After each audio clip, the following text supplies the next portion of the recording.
हमारी नौकरी लग जाएगी, समझ लो उनकी नौकरी लग जाएगी।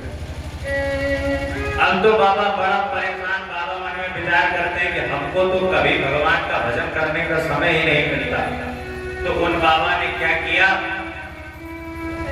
मंदिर गए, मंदिर के बगल में जो छोटे छोटे पत्थर पड़े थे उन पत्थरों को उठा करके मुख में दबाए। अब लोग जान के जब बाबा बोलेंगे ही नहीं तो सिद्ध कहां से कुछ हो पाएगा। साधक कहता है, अरे मान बढ़ाई जब से आई तब से किस्मत फूटी, स्वामी स्वामी भजने लागे लगन राम से टूटी। बोलो राम राम राम, बोलो राम राम राम, बोलो राम राम राम।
कर ली तो लोग आने लगे। तो ऋषभदेव जी क्या करते हैं, जहां पर जाते हैं वहीं पर मलमूत्र का त्याग कर देते हैं और वहीं पर बैठ जाते हैं। तो लोगों को लगता है कि ये तो बड़े ही अशुद्ध महात्मा है। वही बात नहीं कि जब सकले सूरत तुम्हारी अच्छी नहीं तो तुम बातें का अच्छी करो। जब ऊपर से नीचे से तुम दिखने में किसी के लायक नहीं हो तो तुम्हारे बातें कहां से अच्छी होगी। मन में विचार करते हैं ये तो इतने अशुद्ध महात्मा है, इनके पास तो नहीं जाना चाहिए। धीरे धीरे लोगों की भीड़ कम होने लगी। भगवान का भजन करते करते इधर उधर घूमते हुए ऋषभदेव जी अंततः अपने परम पद को प्राप्त होते हैं।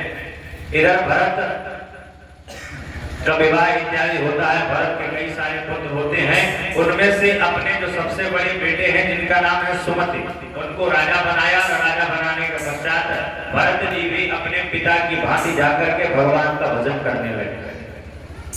अच्छा, पहले के लोग भगवान का भजन करने ही इसलिए जाते थे क्योंकि इतने बड़े राजा होते थे, पूरे चक्रवर्ती सम्राट, समय मिलता ही नहीं था। जैसे मान लो कोई विधायक हो जाए तो आपको क्या लगता है उसको समय मिलेगा? जैसे मुख्यमंत्री प्रधानमंत्री हैं, क्या इनको समय मिलता? लेकिन ये तो एक देश के एक है और जो पूरी पृथ्वी का एकमात्र राजा होगा, सोचो उसे कितना समय मिलेगा। इसीलिए पहले के राजा क्या होते थे, चौथेपन आने के बाद सब राजपाट दूसरों को दे करके अपने वंशजों को देने के पश्चात वन में चले जाते थे ताकि वहां पर जाकर के भगवान का भजन करें। और हम आपको घर में ही बैठ करके भगवान का भजन करें। जब तुम घरे वालों के सगे नहीं हुए तो वन में जाकर के क्या तुम कदुआ पूरी कहोगे? जब घरे में आप किसी के सगे अच्छे नहीं बन पाए, घर वालों के कहने पर अगर आप नहीं चल पाए तो वन में जाकर के कौन तुम्हें देख रहा है कि तुम भजन ही कर रहे हो कि कुछ और वहां कर रहे हो? तो सर्वप्रथम घर में भगवान का भजन करें। भरत जी अपना राजपाट छोड़ करके आज आए और एक छोटी सी पर्णकुटी बनाए और वहीं पर आकर के भगवान का भजन करने लगे।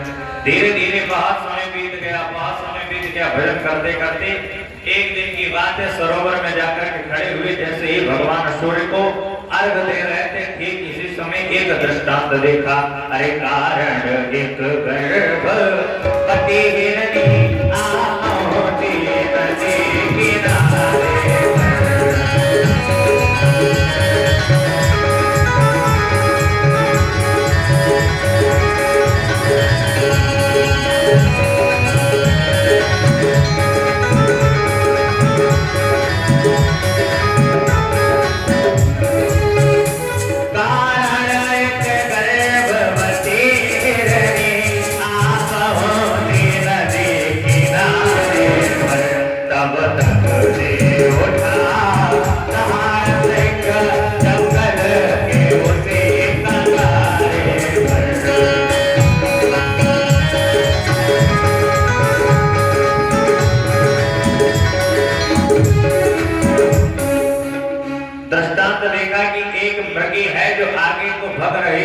पीछे से उसकी एक शेर आ रहा और शेर ने जैसे ही दहाड़ लगाई तो जो मृगी थी वो कूदना तो चाहिए, कूदी भी, लेकिन जो उसका गर्भ था वो वहीं पर छूट गया।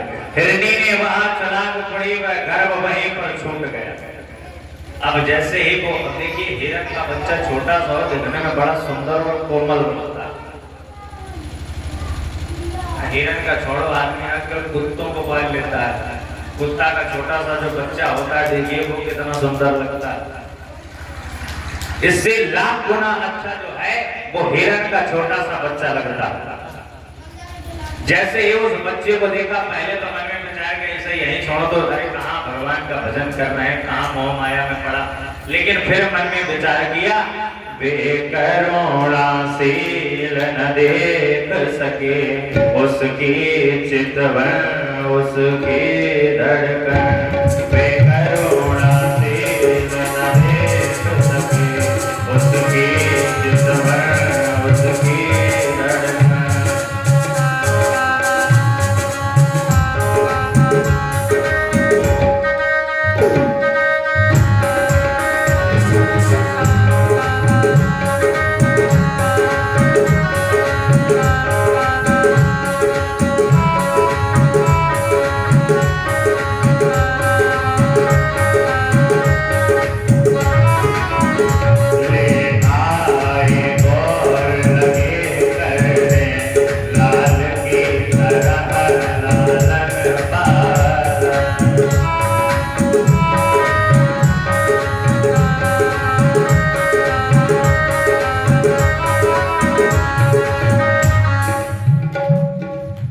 जैसे मृग को देखा, मृग को उठा करके आश्रम में लेकर के चले आए।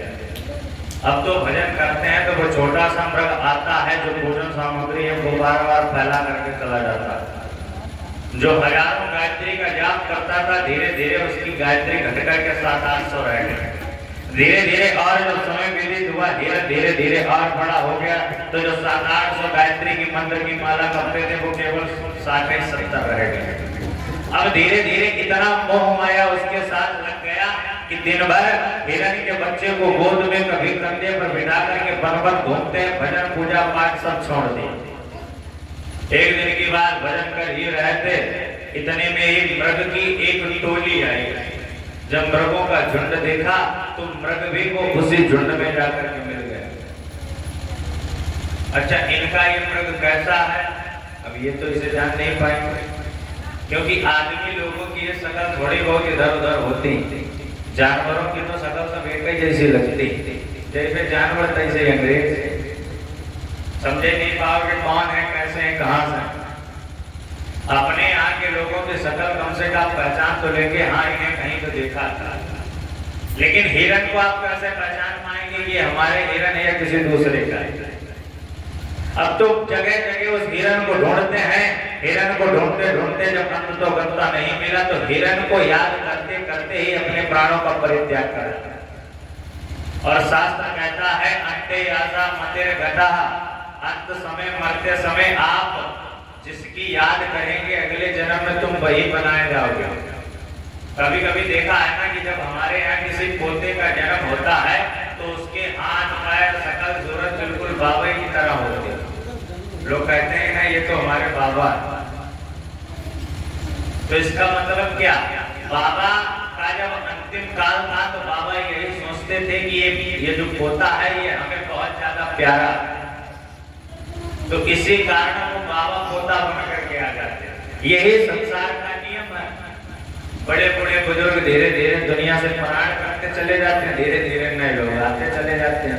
वही सब बार बार अलग अलग सांचे में डाल करके इस धरातल पर आते हैं। अब तो जब भरत जी मृग बन गए तो मृग भी बने हैं, लेकिन फिर भी एकादशी का व्रत हमेशा रखते हैं।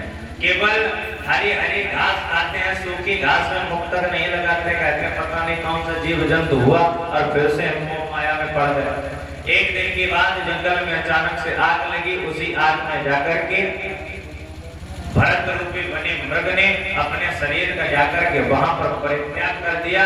और भगवान को याद करते हुए जब उस मृग ने अपनी देह छोड़ी तो अगले जन्म में वही भरत अंगिरा गोत्रीय ब्राह्मण के यहाँ सबसे छोटे बालक बनकर के जन्मे। अब जन्मे, धीरे धीरे बड़े हुए, नामकरण संस्कार इत्यादि हुआ।